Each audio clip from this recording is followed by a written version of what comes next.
All right, let's talk about this MacBook Pro.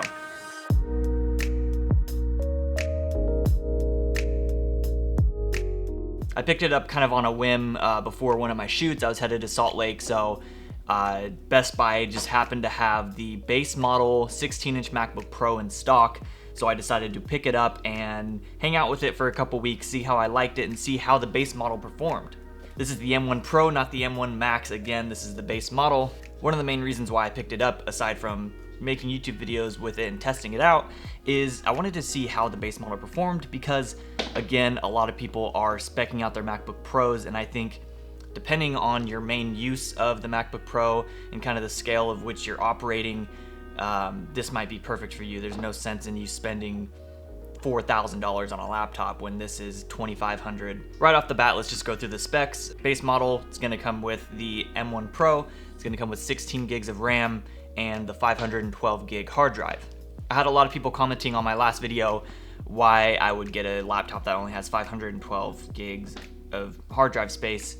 One, this was the only thing in stock. I picked it up because I wanted to test it out. But two, I'm not a fan of having huge internal hard drives in my computers anyways, because with all of my videos that I shoot, anytime I'm on a shoot or a client job, whatever it is, we always run two hard drives. We have a master hard drive, we have a backup hard drive. Both of these are external. All of my footage always lives externally on another drive in two places for safety. I also don't like to have my project on the computer because I like to save most of that hard drive space for software and all of that, which is fine if you're working with smaller projects, maybe under a terabyte, right? You can just throw it on your laptop, work with it from there, and you don't have to carry around an external hard drive. But most of my projects are well over 1 terabyte, 2 terabytes, 3, 4, and upwards to 10 to 20 terabytes depending on the scale of the project. So having footage living internally on your laptop is just not feasible. So aside from obviously this laptop being the only thing in stock, I otherwise probably wouldn't even have gone for a larger hard drive. Maybe I would go for a 1 terabyte. I think that 1 terabyte is probably a good sweet spot for having internally in a laptop, but I wouldn't have gone any higher than that.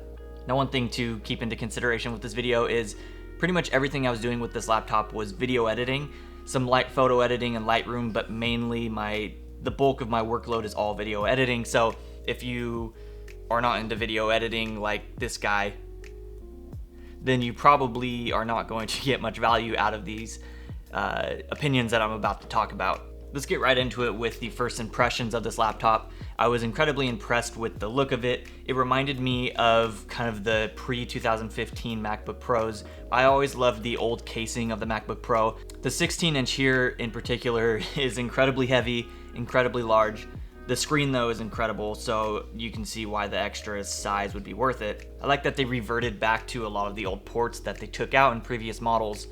I think these were things that they were trying to do away with for like future proofing, but it was one of those, in my opinion, if it's not broke, don't fix it type of things. So having an SD card slot is kind of nice to have again, because sure, most video cameras now are running CF Express, CFast, larger format cards. There are still a lot of video cameras that are running SD cards, and also obviously photo cameras, most of them are still using SD cards. So even though it's kind of an older technology of card, they're still very prevalent, it's still very standard. So having that ability to just pop in an SD card and dump all of your footage into the computer without having to carry around an extra memory card reader or having to find it in your bag, kind of a nice feature that I've found super helpful for me. One example in particular is I was filming a YouTube video, and typically when I film my YouTube videos, I forget to talk about things, so I have to add it in later. So as I'm editing the video, I needed to record some extra talking points. So I was able to record those, grab the SD card right out of my camera, throw it straight into the laptop, import it, and add that into the video. And it just made things very simple by being able to drop it directly into the laptop. Not to say that a memory card reader is that inconvenient, but it's one of those little pieces that you don't really realize how helpful it is to have inside of a laptop. Another thing they added back obviously is the HDMI port. It's HDMI 2.0, not 2.1, meaning it can stream up to 60 Hertz and not 120 Hertz. So from that aspect, it might not be too beneficial for some consumers, but it's fine with me. I was running this on my LG OLED display, which runs at 4K 120 Hertz, so I didn't get to experience that full refresh rate, I guess, but it was still very nice to edit and color my footage on it. And being able to plug it in without a dongle was always another convenient factor. Another port that I'm very excited that's back on this thing is Magsafe. I don't know why they ever took Magsafe away. having USB charging on the last generations was kind of a nightmare. Like, you're always making sure that you're not going to kick your computer's cable because it'll just pull it right off the table. That's happened to me before. It's not fun. So I'm glad they brought that back. But I also think that you can still charge this through USB-C if you don't have your Magsafe around. So if you don't have your charger and someone has a USB cable, you can still charge it. I think, don't quote me on that. When I first got this, one of the main things that I was playing around with were just some daily light editing work. So I was on a shoot, and throughout the shoot weekend, I like to import my clips and kind of go through and pull selects of everything that we shot. Everything was shot on the C70 and a couple clips shot on the R6, and this thing handles it seamlessly. With my old MacBook Pro or even my PC at times, whenever I try to play 10-bit R6 footage, which is notoriously disgusting to try and work with, it actually ran with it in real time. There were no drop frames. I was very impressed by it. Now, when I started stacking layers on a timeline, it did kind of bog down a little bit, but still this thing kind of eats through that footage a lot better than I was expecting for it being a base model. For the most part, I stuck with some light editing work on this, and what I mean by light editing is kind of simplified timelines, not working with crazy multicam timelines, stacking clips like crazy effects on everything, more of just simple cut and dry, say a 2-minute promo video where it's a single camera, maybe a light color grade, some warp stabilizer, some titles, stuff like that I think most consumers that have this laptop are going to be doing. Now, one big benefit to having the 16-inch versus the 14-inch is the battery life. One of the first videos that I was editing on this thing from start to finish, I was editing all evening, and I realized I was editing it like probably 4 to 5 hours straight, and this thing was not plugged in once. And by the time I looked down at the battery life, like a couple hours later, it still had maybe 35%, maybe 40% battery left. Like, it still had a while to go, and I was editing just non-stop for like 4 or 5 hours straight. My MacBook Pro from 2017 lasts with a full charge maybe 2 hours at most. Like, that thing, of course, has many more battery cycles on it, so maybe that plays a small factor to it, but that thing starts overheating, the fans start cranking, and the battery life is just terrible. So I pretty much always have to have that thing plugged in if I'm going to be doing any sort of editing work on it. And that was another thing that was incredibly impressive with this, is when I was deep in the edit and I was throwing warp stabilizer on things and rendering out timelines, the fans did not really kick on at a high level. They started to at a certain point, but still that fan noise was very low compared to what I'm used to, the 2017 MacBook Pro or even my PC laptop, where the fan sounds like a huge industrial fan. Like, it gets so loud because it's trying to keep that laptop cool. Now I'm curious to try out the 14-inch and see how the battery life is in comparison to the 16-inch. I'm sure it's still amazing. And another thing with the 14-inch, I think it might be a little better suited for me because this laptop will never take over as my main workstation. It's always going to be a mobile computer or secondary editing station for me. So the 14-inch just makes more sense for traveling, keeping it in my backpack, and just overall portability.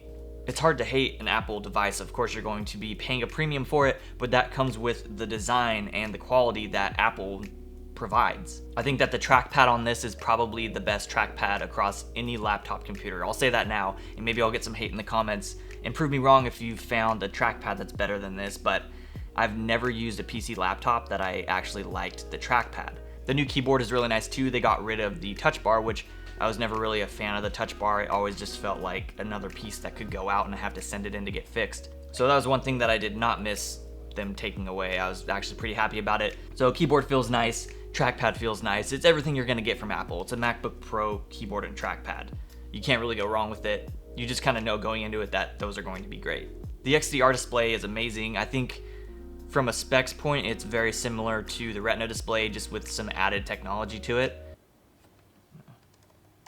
I'm not gonna lie and say that I know everything I'm talking about. I'm literally Google searching anything that I'm not too sure about before I say it, so I sound at least a little less like an idiot. It offers up to 1600 nits of brightness, which I don't know what the Retina display was, but it's more than that. You can really tell when you're using it outside or in bright environments. It's a very bright screen, and as you brighten it up, you're not losing any of the blacks or like the deep details. It really complements my OLED TV really well because the blacks are basically identical, so the screens are matched. Whenever I calibrated my TV to the MacBook Pro, they matched very similar compared to my PC laptop, which kind of has a matte screen on it, which is not the best, but it's fine for what it is. I really love this display. It's amazing to edit videos on. It's amazing to edit photos on. It's very clear, very accurate. So who's the base model laptop for? I think honestly this thing is going to handle probably 90% of people's workloads, and it's going to be way more powerful than what they even need. Again, this is not an Intel laptop anymore. This is an M1 Pro. This is one of the fastest processors probably out there right now. I think for most content creators, videographers, photographers, the base model is all you need. People who are shooting YouTube videos, shooting content for Instagram, shooting client videos, I don't think you're gonna find any struggles with this thing when you're editing your footage. Don't get too caught up in the specs of this thing. Get what you can afford or what you can justify spending, because $2,500 versus $45,000 or $5,000 is much more affordable, and I think you're really not going to necessarily benefit from having a spec'd out MacBook Pro in most cases. Now, there are a lot of situations where you will, and I'm not saying that spending money on a spec'd out laptop is a bad idea. Now, if you're doing a lot of After Effects work, 3D animations, anything like that, you're probably gonna be on PC anyways, but if you were on Mac, that's when I would definitely say upgrade your CPU and get the Macs and kind of spec it out a little more where it's going to be more fitting for you. But I'd say for someone who is weighing the options of should I buy more camera gear or should I get a laptop, get the base model MacBook Pro, save that money, put it into something else, maybe invest in more camera gear or lighting or something like that that's going to benefit your video business or whatever you're doing. Don't just put all of your eggs into the laptop, because I guarantee you're going to be editing that footage on this base model laptop and you're going to be just as happy because it's going to handle it fine. Now, of course, these are all of my own opinions. These are just from what I've seen from this laptop in the short time that I've had it. So if you're a keyboard warrior and you're pissed off that I don't want you to max out your MacBook Pro, it's fine. You can do it if you want. If you have the money, you want to spend it, that's fine. I'm not saying don't do it, but I think that this laptop is incredibly powerful for what it is. And I would say even the base model 14-inch that has the 8-core processor in it is going to handle just fine. I mean, again, let's talk about whenever the 13-inch M1 came out. People switched to that. It was very affordable, and that thing shined. The speed of it compared to the i7, the i9, all the Intel processors was amazing. Now, is this MacBook Pro fast enough for me? I would say in some cases, yes. Again, I'm not using this as my primary editing station. I have a custom PC for that. But in most cases, this thing would handle everything that I need fine. Now, what am I personally going to get? Because I know people are probably going to ask. I'm going to return this and get the 14-inch MacBook Pro. Probably do the M1 Max with 32 gigs of RAM and 1 terabyte SSD. Again, I don't need 2 terabytes or anything more than that. And the main reason for that is I want to be able to handle the larger projects that I have when I'm on the road, but I need a smaller size because the 16-inch, although is a beautiful display, is a little too big for me. I fly a lot and I just don't want to have to travel with a bulky laptop. So that's probably what I'll end up getting, but that's not to say that this hasn't served me well. Everything that I've worked on this laptop has been perfectly fine. It might sound like I'm backpedaling a little bit, but these laptops I think are suited for specific needs, and that's why you have the options that you do online to spec it out. So that's going to be it for this video. I hope you enjoyed it, and I hope that I was able to offer some sort of information that helped you in your decision on which laptop to buy. Again, I'm not saying don't spec out a MacBook Pro, but I'm just saying that the base model, one, is probably readily available. You can order it and get it a lot sooner. And two, it's going to handle amazing. You're not going to be disappointed with the speed that comes in this thing. If you did enjoy this video and it did help out, be sure to give it a thumbs up and subscribe to the channel if you're not already. I'm gonna go return this laptop, sadly. I'm gonna go return this laptop and put an order in on the 14-inch. So I will see you all in the next video. Peace.